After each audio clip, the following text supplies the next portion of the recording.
অসাধারণ একটি কাজ করেছে জামাত ইসলাম। জামাত ইসলামের রাজনৈতিক ইতিহাসে এরকম সিদ্ধান্ত এর পূর্বে নিয়েছে কিনা এটি আমাদের জানা নাই। জামাতের এই যুগান্তকারী সিদ্ধান্তের কারণে সারা বাংলাদেশের মানুষ জামাতের প্রতি প্রচণ্ড সন্তুষ্টি প্রকাশ করেছে এবং প্রশংসায় ভাসাচ্ছে।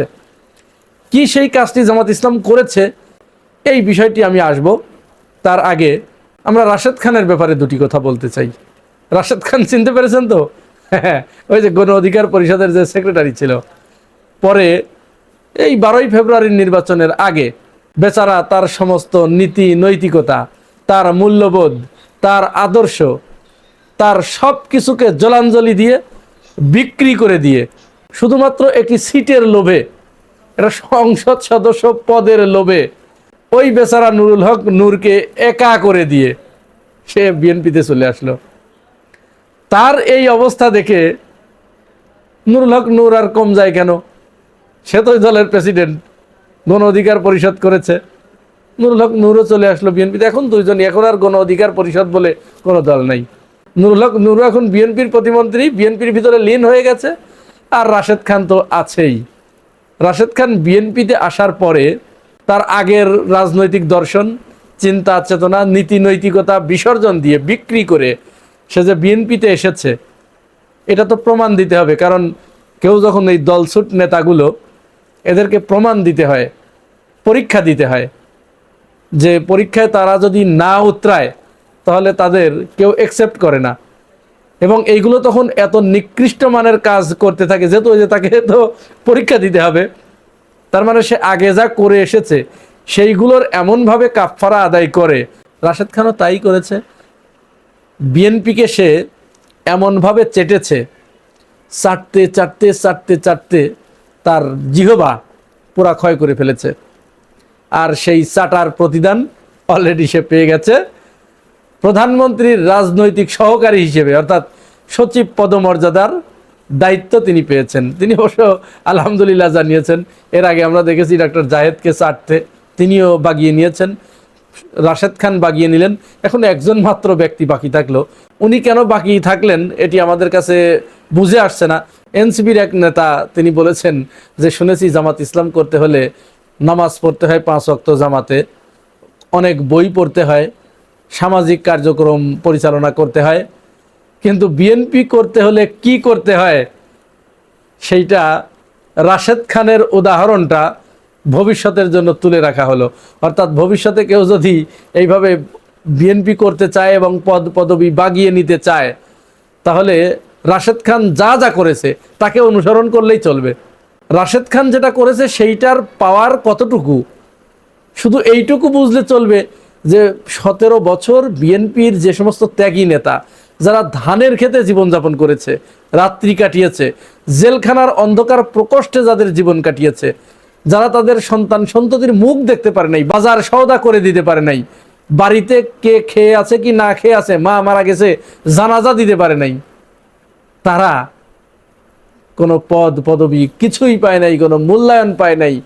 রাশেদ খান গণ অধিকার পরিষদ থেকে এসে হরপ্রসাদ শাস্ত্রীর কাছ থেকে এমন একটি মলম এনে বা এমন একটি অস্ত্র এনে তিনি ব্যবহার করলেন যে অস্ত্রটি ব্যবহার করার সাথে সাথেই তিনি কাজ বাগিয়ে নিলেন। যাই হোক, আপনারা যারা ভবিষ্যতে এইভাবে ডিগবাজি মারতে চান তারা রাশেদ খানের কাছ থেকে শিক্ষা নিতে পারেন। এখন আমরা জামাত যে কাজটি করেছে সেই কাজে চলে যাই। আমরা গতকাল যে ভিডিওটি করেছিলাম সেখানে বলেছি, আপনারা দেখেছেন যে সারাদিন ধরে জামাতের যে সাতক্ষীরা 4 আসনের সংসদ সদস্য গাজী নজরুল ইসলাম, তার যে কার্যকলাপ আপনাদের প্রত্যেকের কাছেই ওটা পৌঁছে গেছে। আপনারা সবাই দেখেছেন, সবাই জানেন। ওই বিষয়ে আমরা আর আলোচনা করতে চাই না, কারণ বিষয়টা শুধু এইবারই যে প্রথম, আর এই গাজী নজরুল ইসলামই যে প্রথম করলেন বিষয়টি এমনটি না। তার আগেও হাজার হাজার মানুষ এটি করেছে। আওয়ামী লীগের লোকজন করেছে, বিএনপির লোকজন করেছে, ছাত্রলীগের ওই যে জাহাঙ্গীরনগর বিশ্ববিদ্যালয়ের জসিমউদ্দিন মানিক সে তো সেঞ্চুরি করে মিষ্টি বিতরণ করেছে, হ্যাঁ, সে প্রকাশ্যে করেছে। আর গাজী নজরুল ইসলাম একটা রুমের ভিতরে নিয়ে গিয়েছিল আর কি, কোনো কিছু কিন্তু করে নাই, জাস্ট ওইখানে নিয়ে গিয়েছে জনগণের ভয়ে। পরে অবশ্য তারা বিয়ে করে ফেলেছে, যদিও আগ পিস করেছে সেটা আলাদা হিসাব। মোদ্দা কথা, এই ধরনের ঘটনা এই প্রথম নয়। আমরা ইতিপূর্বে এরকম বিএনপির অসংখ্য নেতাদের ভিডিও দেখেছি, এমনকি 16-17 বছরের একটা মেয়েকে চাওয়া হচ্ছে একজন নেত্রীর কাছে, সেটাও আমরা দেখেছি। তখন অবশ্য বিএনপির কেউ মিছিল মিটিং করে নেই তার নেতাদের বিরুদ্ধে। আরও অসংখ্য নেতাকর্মী যারা ধরা পড়ছে তাদের বিরুদ্ধে মিছিল মিটিং করা দেখি নাই। কিন্তু এই সাতক্ষীরায় গাজী নজরুল ইসলামের বিরুদ্ধে বিএনপি নারীদেরকে নিয়ে মিছিল মিটিং করেছে। এটা ভালো, এটা তারা করুক। অন্যায় সেটা অন্যের ক্ষেত্রে বড়, অন্যরা অন্যায় করলে ওইটা বড় করেই দেখতে হয়, নিজেরা করলে ওইটা দেখতে হয় না। এই নীতিতে যারা বিশ্বাসী তারা এটা করবে, এটা খুবই স্বাভাবিক। তবে জামাত এখানে যে যুগান্তকারী পদক্ষেপটি নিয়েছে, ওই যে ঐতিহাসিক সিদ্ধান্তটি নিয়েছে, আমি গতকালই একটি ভিডিও করেছিলাম, আপনারা প্রত্যেকেই দেখেছেন। নজরুল ইসলামের সংসদ সদস্য পদ বাতিল হলো। আমি কিন্তু গতকালই বলেছিলাম সংসদ সদস্য পদ বাতিল হলো মানে আমি জানতাম এটি হবে। জামাত ইসলাম কোনো রকমের ছাড় দেবে না, কারণ যে জামাত ইসলাম নারী সংস্পর্শ থেকে বিরত থাকার জন্য, এই ধরনের নারী ঘটিত কেলেঙ্কারি থেকে মুক্ত রাখার জন্য তাদের নেতাকর্মীদের, যারা মহিলা মাদ্রাসা, মহিলা কলেজ, তারপরে গার্লস স্কুল, এই সমস্ত জায়গায় যারা চাকরি করে তাদেরকে রোকনিয়াত বাতিল করেছে, এই মাত্র গত শুক্রবারের কাহিনী। যার কারণে ওইটার উপর বেসিস করেই আমি বলেছিলাম যে নজরুল ইসলামের এই ঘটনা, সে কিন্তু মহিলা মাদ্রাসায় বা মহিলা শিক্ষা প্রতিষ্ঠানে চাকরি করে না, তাও এই ধরনের ঘটনা ঘটলো। ওইটার উপরে বেসিস করেই আমি বলেছিলাম যে তার রোকনিয়াত যাবে, তার দলীয় সদস্য পদ যাবে, এমনকি দলীয় সদস্য পদ গেলে তার সংসদ সদস্য পদও বাতিল হতে পারে। এই বিষয়ে এই দুটি কথা আমি বলি। তো জামাত ইসলাম সেই কাজটি করে ফেলেছে। আজকে যখন আমি এই ভিডিও করছি 22শে জুলাই, তারা এই সিদ্ধান্ত নিয়েছে, তার রোকনিয়াত তো বাতিল করেছেই, তার দলীয় সদস্য পদও বাতিল করেছে। এখন দলীয় সদস্য পদ বাতিল করার পরে সাধারণত যেটা হয়, অনেকেই বলছেন তাহলে তিনি কি আর এমপি থাকতে পারবেন? এখানে সংবিধান বিশেষজ্ঞ শাহদ্দিন মালিক তিনি একটা ব্যাখ্যা দিয়েছেন যে সংবিধানের 70 অনুচ্ছেদে এই ব্যাপারে একটি কথা আছে। দুইটি কারণে মাত্র সংসদ সদস্য পদ বাতিল হয়, সেটি হচ্ছে যদি কেউ দল থেকে পদত্যাগ করে, আর 2 নাম্বার হচ্ছে যদি দলের কোনো সিদ্ধান্তের বিরুদ্ধে সে সংসদে ভোট প্রদান করে। এই দুটি কারণে। এছাড়া তাকে বহিষ্কার করলে যে সদস্যপদ বাতিল হয় এরকম কথা কিন্তু সংবিধানে লেখা নাই। এর আগে আমরা দেখেছি গোলাম মোল্লা রনিকে কিন্তু দল থেকে বহিষ্কার করা হয়েছিল, কিন্তু তার সংসদ সদস্য পদ বাতিল হয় নাই। শুধু গোলাম মোল্লা রনির ক্ষেত্রেই নয়, আমরা ওই যে টাকলা মুরাদ আছে না, টাকলা মুরাদের ক্ষেত্রেও একই ঘটনা ঘটেছিল। টাকলা মুরাদের যখন দল থেকে বহিষ্কার করা হলো তার ওই আকাম কুকামের কারণে, মাহিয়ার ওই যে ট্রাক চালাতে গিয়েছিল, তো আওয়ামী লীগ থেকে তাকেও কিন্তু বহিষ্কার করা হয়েছিল। তিনিও ওই গোলাম মোল্লা রনির মতোই পুরা মেয়াদকাল তিনি পূর্ণ করেছেন। অপরদিকে লতিফ সিদ্দিকীর কথা আপনাদের মনে আছে। লতিফ সিদ্দিকী ওই যে আকাম মাহজ অর্থাৎ ইসলাম সম্পর্কে কুরুচিপূর্ণ মন্তব্য করার কারণে তার সংসদ সদস্য পদ বাতিল হয়েছিল, কারণ তিনি পদত্যাগ করেছিলেন। তাকে বাধ্য করা হয়েছিল দল থেকে পদত্যাগ করতে, এরপরে কিন্তু চলে গিয়েছিল তার সংসদ সদস্য পদ। এখন গাজী নজরুল ইসলামের ক্ষেত্রেও ঠিক একই নিয়ম প্রযোজ্য হবে। যেহেতু আইনের ভাষায় প্রিসিডেন্স অফ সিমিলারিটি বলে একটা কথা আছে, এই কথার কারণে যেহেতু আগে একটা নজির স্থাপিত হয়ে আছে, সুতরাং এখানে ভিন্ন কিছু হবে এমনটি আশা করা যায় না। তবে জামাত ইসলাম আবার বলটা ইসির কোর্টে দিয়ে দিয়েছে। তারা ইসিকে চিঠি লিখেছে, ইসি এখন বাকি সিদ্ধান্ত নেবে।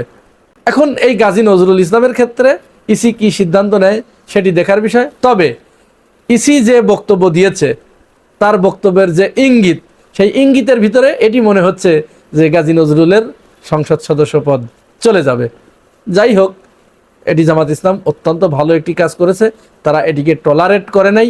এই ধরনের অনৈতিকতা, এই ধরনের সামাজিক অবক্ষয়মূলক যে কার্যক্রম, এটা টলারেট না করে তারা সাথে সাথে তড়িৎ সিদ্ধান্ত নিয়েছে। তার রোকনিয়াত গেছে, দল থেকে বহিষ্কার করেছে, সংসদ সদস্য পদও যাবে। এটা আসলে গাজী নজরুল ইসলামের একার দোষ দিয়ে লাভ নাই। পুরো সমাজ ব্যবস্থাটাই এরকম হয়ে গেছে। এখানে মাদক, তারপরে অশ্লীল পণ্য, যে পর্নোগ্রাফি, এই সমস্তটা দেশের ভিতরে এমনভাবে সয়লাভ হয়ে গেছে, এটি শিশু, কিশোর, যুবক, বৃদ্ধ প্রত্যেকেই এই রোগে আক্রান্ত হয়ে গেছে। যার কারণে এটা সামাজিক অবক্ষয় বলা যেতে পারে। সুতরাং একজনের দোষ দিয়ে লাভ নেই। তিনি একা যদি এই কাজটি করতেন সেটার হিসাব আলাদা করা যেত। তবে যেহেতু তিনি একাই এই কাজ করেন নাই এবং তিনিই প্রথম নন, এর আগে আমরা হাজার হাজার মানুষকে দেখেছি তারা এগুলো করেছে এবং বহাল তবিয়তে তারা তাদের রাজত্ব কায়েম রেখেছে। শুধুমাত্র জামাতের ক্ষেত্রেই আমরা ব্যতিক্রম দেখলাম যে সাথে সাথে তাৎক্ষণিক শাস্তিমূলক ব্যবস্থা গ্রহণ করেছে। এটা জামাত ইসলাম একটা নজির স্থাপন করেছে। এখন যারা এই কাজটা করে নাই তাদের জন্য কিন্তু একটা বার্তা জামাত ইসলাম এখানে দিয়ে দিল যে তোমরা কিন্তু তাদের সমস্ত অপকর্মগুলোকে আড়াল করেছো, তাদেরকে নিজেদের ঘরের ভিতরেই রেখেছো, কিন্তু আমরা কোনো অন্যায়কারীকে প্রশ্রয় দেই নাই, তাকে এই যে শাস্তির মুখোমুখি করলাম, শাস্তির বিধান তাদেরকে নিশ্চিত করলাম, এখন বাকি কাজ তোমরা কি করবা সেটা দেখো।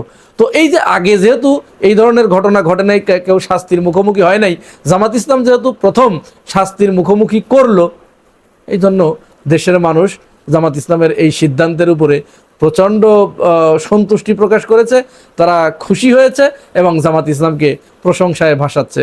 প্রিয় ভাই ও বোনেরা, এই পুরো ঘটনাটা শোনার পরে আপনাদের কাছে কি মনে হয়েছে?